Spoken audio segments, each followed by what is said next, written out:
তাহলে আমার সাথে যোগাযোগ করবেন, কম না থাকলে যোগাযোগ করবেন না। কথাটা কি খারাপ বলছে আব্বা?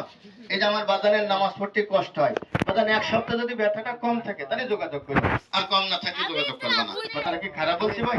তবে মেন ওষুধ কিন্তু কাকে, এটা নেগেটিভ আর এটা পজিটিভ, এটা লাগাতে হয় আর এটা খাতে হয়। কি রোগের জন্য? ব্যথার জন্য। ব্যথা কোথার থেকে জন্ম হয় জানতে হলে একজন অভিজ্ঞ ডাক্তারের কাছে যাওয়া লাগে, টেস্ট করতে গেলে 8-10 হাজার টাকা লাগে। আমি কিছু কথা বলে দিচ্ছি, আপনার উপকার হবে, খেয়াল করে শুনবেন।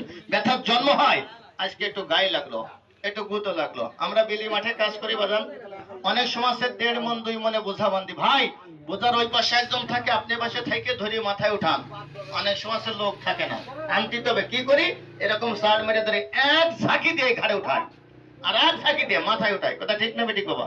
যখন জোরে এরকম চার মারলাম, এই ঘাট থেকে শুরু করে মাজা পর্যন্ত আপনার আছে স্পাইনাল কর্ড, এটা ইংলিশে বলা হয়, বাংলায় বলা হয় মেরুদণ্ডের হাড়। হাড়গুলো কিন্তু বাজান একটার পর একটা সাজানো থাকে, সিলাইট ফাঁকা থাকে, জোরে চার মারবেন ভিতরে ক্যাট করে শব্দ হবে। এইটা এই ঘাট থেকে শুরু করে পা পর্যন্ত চিকন চিকন শিরা আছে, অনেক সময় শিরাটা টান লাগলি বলে যায়, অনেক সময় শিরার পরে যদি আঘাত লাগে ওই জায়গায় রক্তের চলাচল গতিবেগ থাকে না কাকা, ব্যথা শুরু হয়ে যায়।